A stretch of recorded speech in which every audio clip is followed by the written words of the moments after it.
Hello, my name is Randy Laced, and this presentation is titled Universal Design for Writing, Celebrating Variability and Promoting Self-Expression in the Composition Classroom. With its emphasis on identifying and eradicating barriers to learning, Universal Design for Learning provides a framework that can help to empower student writers. In many ways, Universal Design for Learning is particularly well suited to the teaching of writing. UDL and composition instruction both emphasize the voice and subject position of individual students, and the process model of writing instruction that is common in composition classrooms provides the kind of scaffolded learning experiences espoused by UDL-based pedagogy. At the same time, however, there is also a tension between the composition classroom's focus on the medium of textual writing and the priority that UDL places on allowing students to explore multiple means of self-expression. In a writing classroom, the means of expression is the course content, putting UDL-informed writing teachers in the awkward position of balancing the availability of video, audio, and graphic forms of expression against what may sometimes seem like an antiquated commitment to teaching students to write sentences and paragraphs. One way out of this dilemma is to define writing in a way that encompasses composition in other media. To be sure, new media of communication have expanded the definition of what it means to write to include the design of video, audio, and graphic representations of ideas. Productions in any of these formats require many of the same skills as writing an academic paper, such as identifying a message, establishing a consistent tone, and organizing information within a rhetorical framework.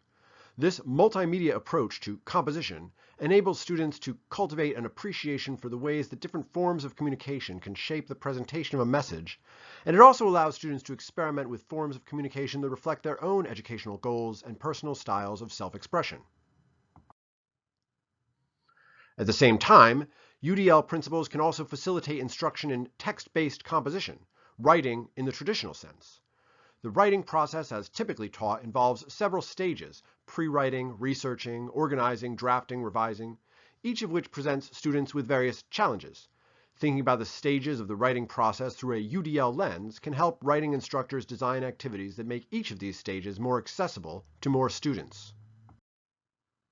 Even as the final goal of a writing project might be a written text, alternative forms of composition can enhance the sub-stages of the writing process in ways that provide multiple means for students to engage with the material and express their ideas. Mapping the stages of the writing process onto the UDL guidelines opens up an enormous wealth of suggestions for how to provide options for students that support them through the various challenges they may experience as they attempt to develop their thoughts and feelings into sentences and paragraphs. A framework for a universal design for writing would embrace all of these strategies while also stressing the accessibility of the written word as an expressive possibility for all students.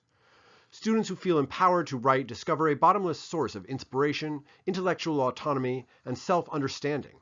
Applying the principles of universal design to the writing classroom can help more students to overcome their graphophobia and to find their voices as writers.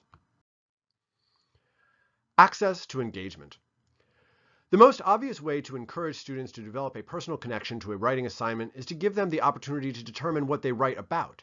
In a class devoted principally to composition, where the foremost goal of the course is to promote students' ability to express themselves in writing and absent any other content, UDL principles would suggest that more learners can feel more included if the writing topic is as open-ended as possible. While, for academic purposes, the genre in which the students express themselves is likely to be some variation on the research paper, authentic and original research can be conducted around literally any element of human reality.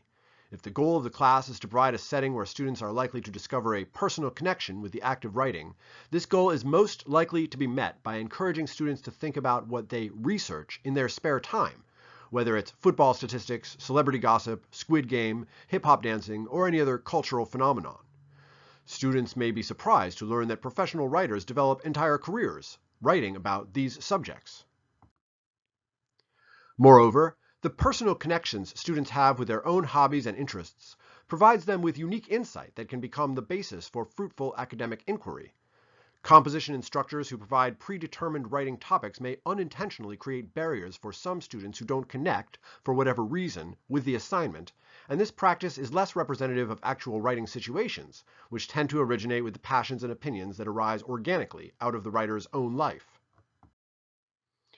Of course, there are also composition classes where the content is relevant to the course goal, such as writing classes in other disciplines. Even if it is crucial, however, that a student writer write about, say, the Russian Revolution, gene editing, Plessy versus Ferguson, or what have you, UDL-oriented writing instructors should provide multiple options for students to connect with these pre-established topics. Each of these topics, and any other topic that you can think of, suggests a wide variety of ways into it, including first-person narratives, statistical data, physical artifacts, visual representations, historical perspectives, primary sources, artistic representations, and other avenues.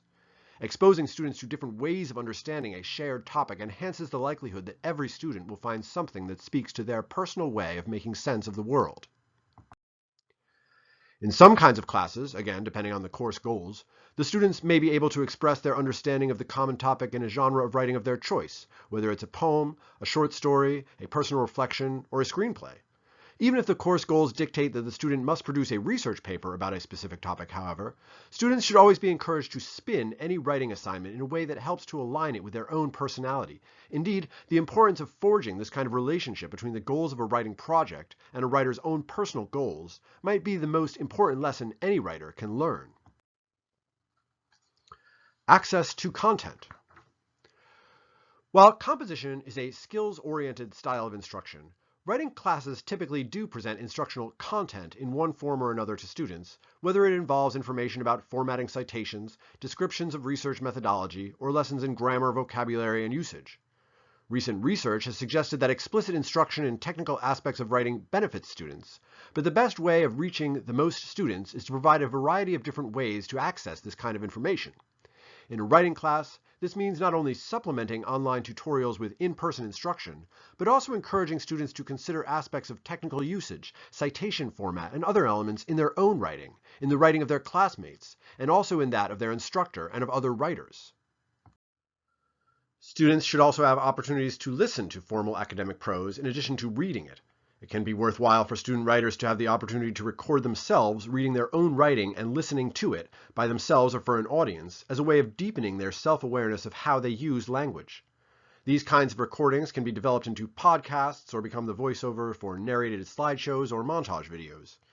In addition to its conceptual elements, writing has an unavoidably oral quality. Writing with good grammar may have more to do with honing an ear for a certain kind of language than it does with internalizing abstract rules, and this aspect of writing lends particular urgency to the UDL guidelines that recommend providing students with both auditory and visual options for perceiving educational content. The technical vocabulary involved in explaining grammatical concepts can be particularly daunting for some students, as well as for many teachers. One way to discuss specific aspects of grammar and usage, such as parts of speech, verb tenses, the passive and active voice, and other technical concepts, is to begin by asking the students to describe what they know about these topics. In addition to clarifying for the instructor what the students already know, asking the students to start the conversation allows them to assess their own level of comprehension. The instructor might encourage the students to share what they know using whatever media make the most sense to them, developing their own instructional materials in the form of YouTube videos, infographics, worksheets, or in-class presentations. I've found that this kind of lesson empowers students to discover their own answers, and it allows them to communicate their discoveries to their peers in a variety of styles that both provide numerous options of perception, but which also frequently speak to their fellow students in ways that instructor-generated content might not. Working on a project like this, students find themselves using the very grammatical structures and technical information that they are explaining, learning something in two ways, conceptually and performatively, at the same time. Access to expression. Students preparing to participate in the contemporary information ecosystem benefit from learning to express themselves across a wide range of platforms and formats. Even in a classroom where the instructional outcomes focus on students' textual writing skills, however, it is worthwhile to consider the way that traditional writing intersects with other modes of self-expression, and the ways that thinking about multimediality can enhance the relevance and impact of writing projects. Academicians writing a book typically present the information in the book in the form of conference presentations, research posters, blog posts, radio interviews, tweets, YouTube videos, recorded interviews, talk show appearances, and possibly many other media, often at the same time that they are writing the book. Professional authors develop their books into documentaries, TED Talks, infomercials, pilot episodes for streaming series, audiobooks, and other forms of representation. An author's work on these alternative modes of discourse often influences the way their thinking and their writing evolves, adding complexity and perspective to the author's ideas. Moreover, the proliferation of these other media tend to underscore the importance and uniqueness of the writing itself as their foundation, as the most definitive expression of the author's ideas. For students raised in a densely multimedia environment, the value of writing may well become easier to appreciate when the student's text becomes the script for a narrated video or a podcast. Rather than replacing traditional writing instruction with instruction in other media, a multimedia approach to composition can actually enhance composition instruction for all students by demonstrating the important role that writing plays in the development of any other form of media.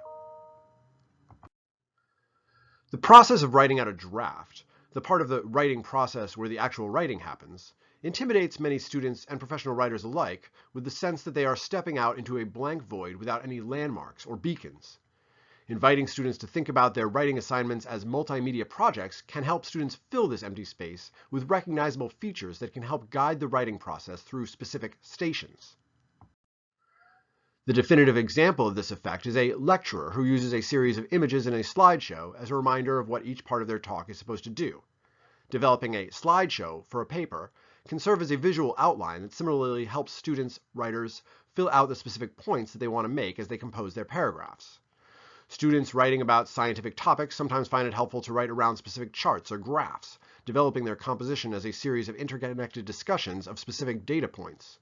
Likewise, students writing about history or the visual arts can also include historical photographs or reproductions of artistic images in their writing in ways that both help them find their way from one paragraph to the next, and that also give them something very specific and concrete to write about within individual paragraphs. It may also be helpful for students to have an opportunity to talk through their ideas before they draft out a piece of writing, possibly in the form of a presentation to the class, in an oral overview for the instructor, or in small groups of fellow students. Through these social interactions, students can hear their own ideas and experiment with different ways of expressing them before hammering them out into specific words and sentences.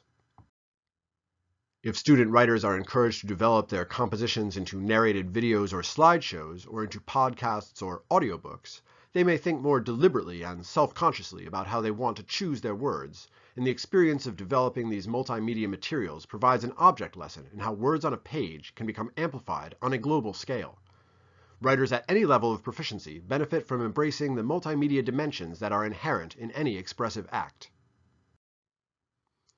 Executive function.